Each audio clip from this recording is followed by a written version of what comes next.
और बुलेटिन के आगाज में आपको बताएं कि किमाड़ी केपीटी ग्राउंड में भगदड़ मच गई। एसपी बल्दिया टाउन मुगीस अहमद हाशमी के मुताबिक केपीटी सेकेंडरी स्कूल में बेनज़ीर इनकम सपोर्ट प्रोग्राम के तहत गरीबों को इमदाद की रकम तकसीम की जा रही थी कि आवाम की बड़ी तादाद उमड़ आई।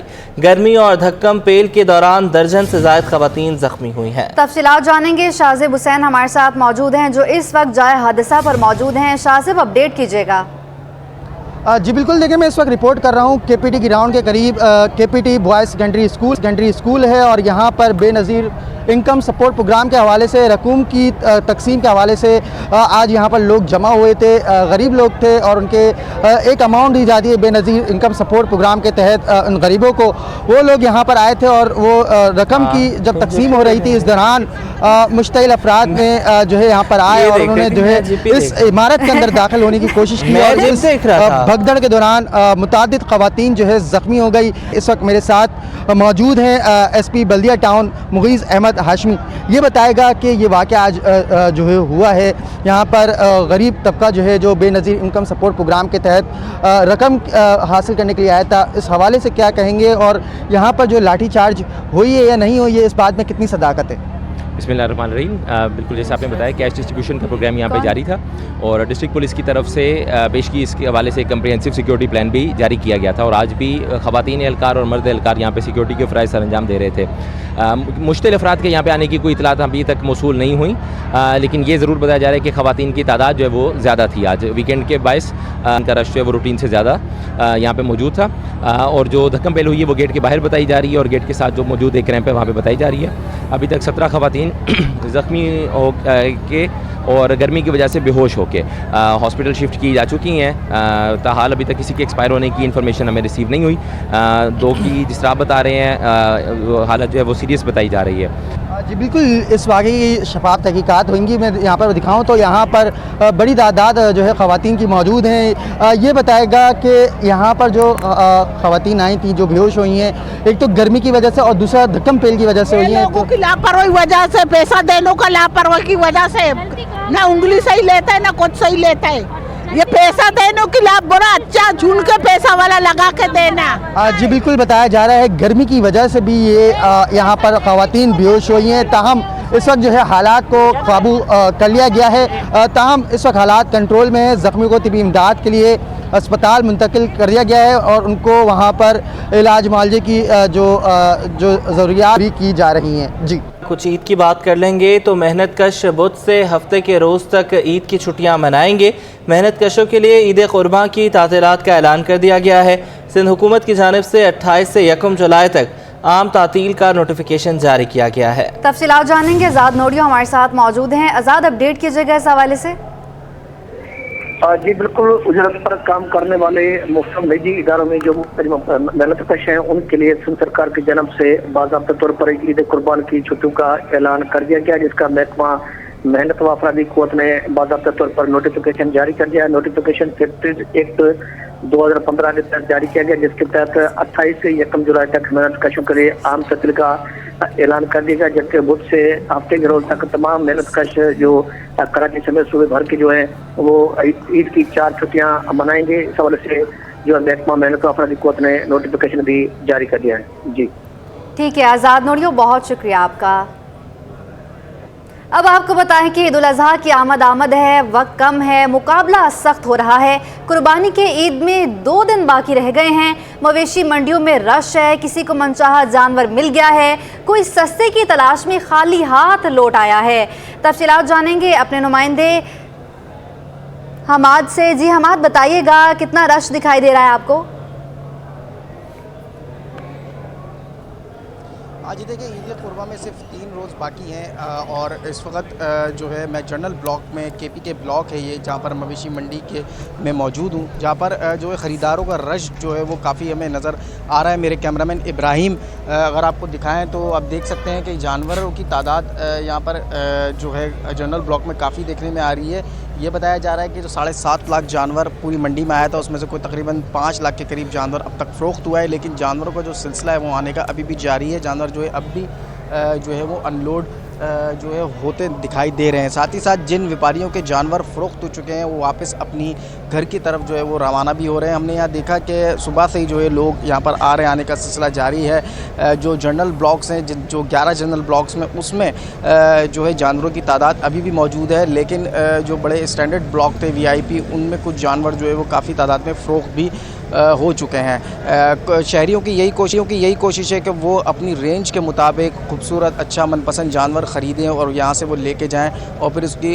जो है वो कुर्बानी करें। लेकिन हमने यहाँ पर देखा कि कुछ जानवरों के रेट थोड़े हाई हैं, जिसकी वजह से उनकी रेंज के मुताबिक शहरियों की रेंज के मुताबिक नहीं आ रहा, तो उनको जो है ज़्यादा से ज़्यादा जो है यहाँ पर मंडी में रुकना पड़ रहा है। कुछ शहरी ऐसे हैं जो सुबह से आए हुए हैं और दोपहर का वक्त हो चुका है, लेकिन उनको अभी तक अपनी रेंज के मुताबिक जो है जानवर नहीं मिला। लेकिन कुछ ख़रीदार ऐसे हैं जो रात को आए थे और उनको जानवर मिला और वो यहाँ से ख़रीद के रवाना हो गए। और भी कुछ लोग हैं जो जिनसे हम अब यहाँ पर जो है कुछ लोग हैं जिनसे हम बात करते हैं, बात करने की कोशिश करते हैं, बात करते हैं, उनसे पूछते हैं। आप मुझे बताइएगा, एक जानवर मिला आपको? कब से यहाँ पर घूम रहे हैं? हम लोग तो काफ़ी देर से घूम रहे हैं, यहाँ पर जानवर नहीं मिला अभी तक हमें। क्या रेंज है आपकी, किस रेंज में है? हमारे तकरीबन यही 3.5-4 लाख तक की रेंज है। 2 से घूम रहे हैं, जानवर नहीं मिला। क्या रेट ज़्यादा है? रेट बहुत ज़्यादा, बहुत हाई फाई जी। तो क्या जोड़ तोड़ हुई, सौदा बना? नहीं बन रहा, बहुत मुश्किल लग रहा है इधर, लेकिन इंशाल्लाह कोशिश है, लगे हुए हैं, देखते हैं। ये हमारे साथ शहरी मौजूद है, इनका ये कहना है कि 3.5 लाख रुपए इनकी रेंज है, लेकिन इनकी रेंज के हिसाब से जो है जानवरों की कीमतें बहुत ज़्यादा हैं। कोशिश कर रहे हैं, सुबह से ये घूम रहे हैं, इनका ये कहना है कि कोशिश कर रहे हैं कि आज ही जानवर ख़रीद कर लेकर यहाँ से जाएंगे। इसी तरीके से जो है ज़्यादातर ब्लॉक्स में जो है जानवरों की ख़रीदारी का रश जारी है और शहरी कोशिश यही कर रहे हैं कि आज ही जानवर को ख़रीद कर यहाँ से लेके घर लेके जाएँ और उनको इसकी देखभाल करें ताकि फिर इसको पहली ईद को कुर्बान किया जाए। जी बिल्कुल, जानवर खरीदें और ख़िदमत करें। मोहम्मद हमाद का आपको बताएं कि ईद उल अज़हा की आमद है और चटाइयों और टोकरियों की कीमत में होशरुबा इजाफा हो गया है। जो पिछले साल 600 की थी, अब 1200 में फ़रोख्त हो रही है। दुकानदार भी महंगाई से परेशान दिखाई देते हैं। इस हवाले से राबेल अशरफ की रिपोर्ट। ईद कुर्बान की आमद, जानवर भी खरीद लिए। अब बारी आती है कुर्बानी के जानवरों के गोश्त की कटाई, जिसके लिए चटाई की खरीदारी भी जरूरी है। कोरंगी की फुटपाथ पर चटाई और टोकरी फरोख्त करने वाला दुकानदार भी महंगाई का रोना रोता दिखाई दिया। कहता है कि 600 रुपए वाली चटाई 1200 रुपए तक हो गई है। इसी तरह टोकरी 250 से 500 रुपए तक में फरोख्त कर रहे हैं। ईद उल अज़हा के अंदर ये इस्तेमाल की जाती है। मैक्सिमम इसका 3 दिन का काम होता है, उसकी बदौलत हम इसके ऊपर काम करते हैं कि इसके रेट जो हैं अभी ज़्यादातर हाई चल रहे हैं। लेकिन हमारे स्टॉल पे आपको इंशाल्लाह कुरंगी नंबर 5.5 नंबर पे आपको ये चढ़ाई है 1200 रुपये हम बोलते हैं, 1000 रुपये में दे देते हैं। ये छोटी वाली जो है ये 150 रुपये की दे रहे हैं हम, जो इससे बड़ी वाली 550 रुपये की बोल के 500 रुपये में फ़ाइनल दे देते हैं। दुकानदारों ने शिकवा किया कि महंगाई से उनका कारोबार भी शदीद मुतासिर हुआ है। इसके बावजूद हम कम मार्जिन पर चटाई और टोकरी फरोख्त कर रहे हैं ताकि हमारा माल जल्द फरोख्त हो जाए। कैमरामैन हैदर के साथ राबेल अशरफ, सिटी 21। गली मोहल्लों में कुर्बानी के जानवर क्या आए, बच्चों को तफरीह का मौका मिल गया। बच्चे दिन रात उनकी देखभाल में मसरूफ़ हैं। मज़ीद जानेंगे मोहम्मद माजिद से, बताइएगा। जी बिल्कुल, ईद कुर्बान में चंद रोज़ बाकी है और हम देख रहे हैं कि लोग सुन्नत इब्राहिमी को पूरा करने के लिए अपने मनपसंद जानवर ख़रीद कर ला चुके हैं। मेरे कैमरामैन आपको दिखाएं तो यहाँ पर काफ़ी खूबसूरत और नायाब किस्म के जानवर।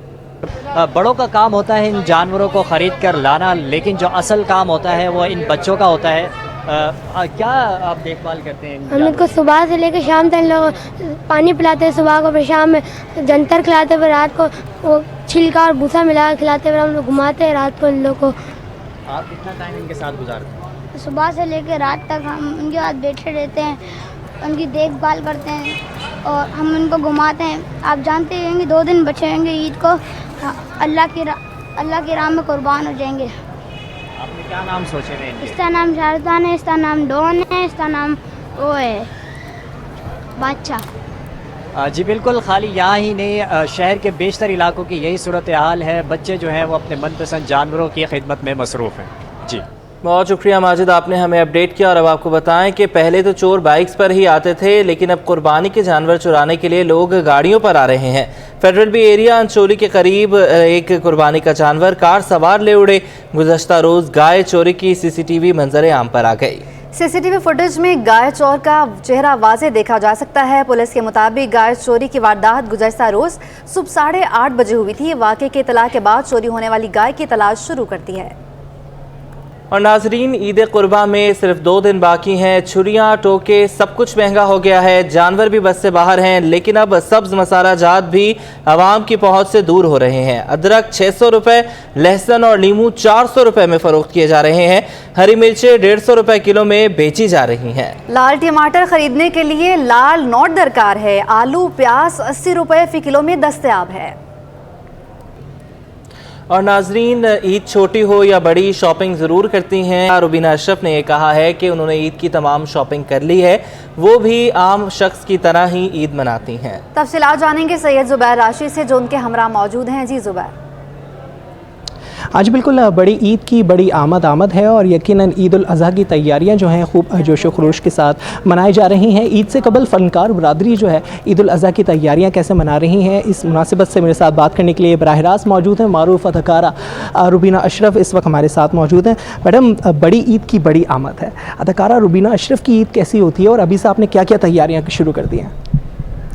वैसी जैसी सबकी होती है और वही तैयारियां हैं जो बकरा ईद की ख़ास तौर पे होती हैं, जैसे कि बकरे का अरेंजमेंट करना है और फिर पकना क्या है उसके बारे में सोचना है, कौन लोग आएंगे घर पे उसके बारे में सोचना है, तो वो सब कुछ एंड ऑफ कोर्स कपड़े। तो आप ये बताएं कि ईद के दिनों में क्या मसरूफियात रहती हैं? शीर कुरमा वगैरह बनता है, कोई तिक्के शिक्के बनते हैं आपके घर पे? जी बिल्कुल, ये तो लाजिम है ना, ये तो हर घर में होगा। अच्छा, चांद रात की हम देखते हैं कि बड़ी एक रिवायत होती है, ख़वातीन जो है बिलखुसूस मार्केटों में जाती हैं, शॉपिंग करती हैं, मेहंदी लगवाती हैं, चूड़ियाँ ख़रीदती हैं। तो रुबीना अशरफ जो हैं, ईद से पहले जो चांद रात होती है उस दिन आपकी क्या मसरूफियत रहती है? मेरी कोशिश ये होती है कि बीच बीच में जब भी वक्त मिले तो सारे काम जो हैं वो ख़त्म कर लिए जाएँ, बट आई थिंक वो जो मेहंदी का मज़ा है वो चांद रात पे ही होता है। मैं ख़ुद मेहंदी नहीं लगाती बट मेरी बेटी चुनके लगाती है, तो मेरी एक्साइटमेंट ये होती है कि उसकी मेहंदी हो जाए एंड अगले जो चीज़ें उस वक्त you have to get some stuff at that time, तो वो बस करना होता है। चांद रात का फ़न है, चांद रात को मनाना तो अच्छा लगता है। अच्छा मैडम, बड़ी फिल्में भी आ रही हैं, 3-4 फिल्में आ रही हैं, मैं विशायात की भी हैं, सी प्राइम की भी हैं और दीगर बेबीलिशियस भी आ रही है। आपका एक बड़ा तजुर्बा है फिल्मों की मुनासिबत से भी, हमने देखा है। तो नई जो फिल्में आ रही हैं इसके हवाले से क्या कहना चाहेंगी? क्या लगता है कौन सी फिल्म जो है कामयाब होगी और क्या नेक तमन्नाओं का आप इज़हार करेंगी अपनी फ़नकार बरादरी के साथ?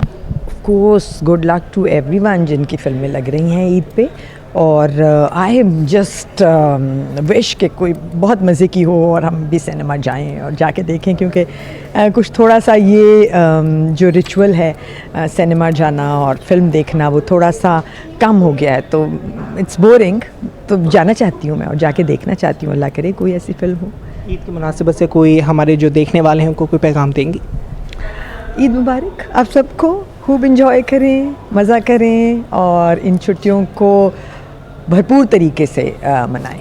छुट्टियों को भरपूर तरीके से मनाएं। अदाकारा रुबीना अशरफ इस वक्त हमारे साथ मौजूद थी। जैसे कि उन्होंने कहा अगर भाई नई फिल्में आ रही हैं, नेक तमन्ना का उन्होंने इजहार भी किया था। हम उन्होंने कहा कि ईद की खुशियाँ जो है अपनों के साथ होती हैं, ईद मनाएं, घरों में इंजॉय करें। जी, ईद कुर्बान के मौके पर आलाइशें ठिकाने लगाने का मामला है। जिला कुरंगी ने भी तैयारियां शुरू कर ली हैं। मजीद बताएंगे रिजवान अहमद।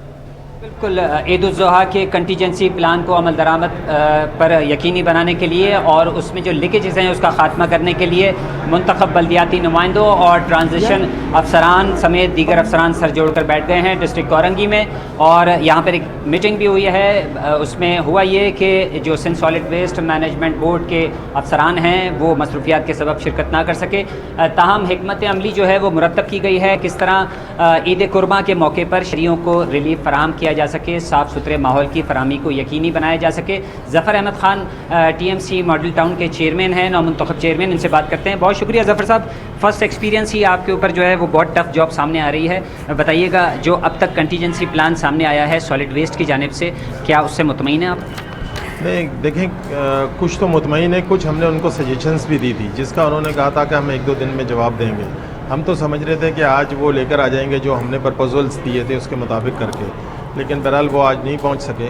उम्मीद है अभी जो उनके दूसरे रिप्रेजेंटेटिव मीटिंग के बाद पहुंचे हैं तो उन्होंने कहा है कि वो जो वहाँ हमारे इधर DD हैं उनसे बात करके वो भेज देंगे। तो उम्मीद है कि कुछ ना कुछ मसाइल निकल आएंगे। अच्छा जफ़र साहब, पिछले हमने जो ईद कुर्बान है उस पर ये देखा कि प्री मानसून जो है ऑनसेट हो चुका था, जो कि अब भी हो चुका है। अगर बारिशें हो जाती हैं तो क्या माजी की तरह एक मरतबा फिर शहरियों को सफ़र करना पड़ेगा? क्योंकि उसमें हमने देखा था कि आलाइशें जो इनके ख़ास तौर पर डंपिंग पॉइंट थे वहाँ पर कलेक्शन भरपूर तरीके से नहीं की गई। उसके नतीजे में आलाइशें पानी में तैरती हुई गली मोहल्लों में फैली हुई दिखाई दी। ताफ़ुन का एक भरमार थी। क्या इस पर चेक एंड बैलेंस किस तरह रखेंगे आप अपनी टीम के साथ? देखिए, हमने मेट ऑफिस से इसकी वो ली थी फोरकास्ट। तो उस फोरकास्ट में ईद से पहले और ईद के 3 दिन तक तो कोई ऐसी बारिश की फोरकास्ट नहीं है। हाँ, बाकी पूरे मुल्क में ज़रूर बारिशें हो रही हैं और कल से शुरू भी हो गई हैं और वो पूरे मुल्क में चलेंगी। लेकिन जो हमारा ये जनूबी सिंध है, जनूबी सिंध में इसकी कोई फोरकास्ट नहीं है। उस हवाले से इनसे बात भी हुई है, तो इन्होंने कहा है कि इन्होंने भी फोरकास्ट के हवाले से ही बात की थी और मैं भी उसी हवाले से बात कर रहा हूँ। इंशाल्लाह ताला उम्मीद है कि ऐसी चीज़ें नहीं होंगी और अगर हुई तो फिर उसके मुताबिक हम इमरजेंसी प्लान इनसे ले लेंगे। हम लेआउट बनवा रहे हैं इनसे, उसके मुताबिक फिर उसको अमल दरामद भी करवाएंगे। बिल्कुल। अब्दुल जमील खान साहब, TMC लांडी में आप सरगर्म हैं, मज़ाफ़ाती इलाकों में शुमार होता है। कहा यह जा रहा है कि बैकबोन आपके जो UCs के चेयरमैन हैं, वाइस चेयरमैन हैं और काउंसलर्स हैं, उनको इस कंटीजेंसी प्लान में जो है क्या अहमियत हासिल होगी? उस हवाले से क्या पॉलिसी आपने मुरतब की? बिस्मिल्लाहिर्रहमानिर्रहीम। असल में देखिए, काम तो उन्हीं ने करना है। चेयरमैन, वाइस चेयरमैन, 4 काउंसलर हैं। अभी जो हमारी इनसे बात हो रही है वो गाड़ियाँ अर्ली मॉर्निंग 7 o'clock सुबह को नमाज के बाद वहाँ गाड़ियाँ आ जाएंगी। वहाँ से हमने कहा कि चेयरमैन साहब आएंगे और वो अपनी अपनी गाड़ियाँ लेके चले जाएंगे। इमरजेंसी के लिए डंपिंग पॉइंट पर उनका सुपरवाइज़र भी होगा और गाड़ियाँ भी होंगी। शहदोर 2-2 शहदोर वो हर डंपिंग पॉइंट पर रख रहे हैं। तो इसको असल मॉनिटर तो ये लोग करेंगे और हम तो एक राउंड लगाएंगे, ठीक है, अपनी जगह पर, लेकिन असल काम जो है वो चेयरमैन, वाइस चेयरमैन, काउंसलर्स का है। और मेरा ख्याल है कि इंशाल्लाह इस वक्त जितनी बड़ी टीम, पहले भी काम होता रहा है लेकिन जो नुमाइंदे नहीं थे, लेकिन ऐसे ही चलता रहा। लेकिन हमारे नुमाइंदे तो आपको पता है कि इस वक्त भी बेचारे काम कर रहे हैं, स्वीपिंग कर रहे हैं, गटर साफ करा रहे हैं, पानी का मसला, लेकिन इंशाल्लाह बेहतर होगा पिछले सालों में। बिल्कुल। कहा यह जा रहा है कि इन अजला में और ख़ास तौर पर डिस्ट्रिक्ट कोरंगी के जो TMC बनी है वहाँ पे मुंतखब नुमाइंदों का चेक एंड बैलेंस होगा। Sindh solid waste management board के जो ईद कुर्बान का कंटीजेंसी प्लान है और इस हवाले से यूँ इम्कानात ज़ाहिर किए जा रहे हैं कि इस मरतबा सूरत हाल बेहतर होगी। ताहम ये ख़दशा बदस्तूर अपनी जगह मौजूद है कि खुदा न ख़ास्ता अगर Sindh solid waste management board नाकाम होता है तो TMCs के पास इतने वसाइल दस्तयाब नहीं हैं कि वो फौरी तौर पर ऑपरेशन। बहुत शुक्रिया रिजवान, आपने हमें अपडेट किया। अब आपको बताएं कि ओलंपियन वसीम फेरोज कहते हैं कि कौमी खेल के फ़रोग के लिए हुकूमती सरपरस्ती नागुज़ीर है। बात करेंगे जावेद इकबाल से। जी, मैं इस वक्त नॉर्थ नाजाबाद हॉकी ग्राउंड में मौजूद हूँ। हमारे साथ मौजूद है ओलंपियन वसीम फ़िरोज़, जो किसी तारुफ का मोहताज नहीं है। वसीम भाई, किस तरह देख रहे हैं पाकिस्तान में हॉकी? आप समझ रहे हैं सही ट्रैक पे जा रही है, कुछ बेहतरी आ रही है, या वही जवाल का शिकार है पाकिस्तान हॉकी? देखिए, सबसे पहले बात तो कि बच्चों के पास कोई ऐसी इमदाद नहीं है जिससे वो ऊपर आ सकें। जॉब्स हैं नहीं, कब तक आप जो है बड़ी बड़ी कंपनियों से मांगते रहेंगे पैसा? हुकूमत को चाहिए कि उसके ऊपर कोई ऐसा इंतज़ाम करें जिससे हॉकी ऊपर आए। जैसे लीग्स हो रही हैं, लीग कराएं। इंडिया में पड़ोसी मुल्क देखिए लीग करा रहा है और उनके सारे बच्चे जो हैं उन स्टैंडर्ड वाइज खेल रहे हैं। मतलब आप देख लें कि 3 उन्होंने स्टैंडर्ड बनाए हुए हैं, A grade, B grade, C grade, 3 category के उनके टीमें बनी हुई हैं। और बच्चा जो अच्छा खेलता है C ग्रेड से वही ग्रेड में आता है, B ग्रेड से ऐसे ऊपर आते हैं। हमारे यहाँ कोई ग्रेड ही नहीं है, खेल रहे हैं बस खेल रहे हैं, ठीक है ना। आप जाते हैं इवेंट में हिस्सा लेते हैं, हारे या जीते कोई फ़र्क नहीं पड़ता, क्योंकि ना हुकूमत आपको सपोर्ट कर रही है और इस वक्त क्योंकि आपका कौमी खेल है। अगर जब तक आप इसको ऊपर नहीं लेके आप हुकूमत सपोर्ट नहीं करेगी, मेरे ख्याल ऊपर नहीं आएंगे। इसलिए कि मैं भी पाकिस्तान टीम का हिस्सा रह चुका हूँ, मैं भी मौजूदा टीम का सेलेक्टर भी था। बहुत कोशिश की, बहुत देखा हमने, कहीं ग्रांट का मसला हो जाता है, पैसे का मसला हो जाता है, कहीं ना कहीं जो है अपना कोई वीज़े का मसला हो जाता है, तो बड़े मसाइल हैं। इसके ऊपर मेरा ख्याल है कोई ऐसा इंतज़ाम हो जिससे कि जैसे हमारी जो हुकूमत की तरफ से जो है कोई आके बैठे इसके ऊपर। सुना आपने कि वसीम फ़िरोज़ बता रहे थे कि कोशिश ये करनी चाहिए हुकूमत को कि कौमी खेल के उरूज के लिए, उसके सुनाजार की वापसी के लिए मुनासिब और बर वक्त जो है तरजीह बुनियाद पर हिकमत अमली बनाई जाए ताकि ये खेल। बहुत शुक्रिया जावेद, आपने हमें अपडेट किया।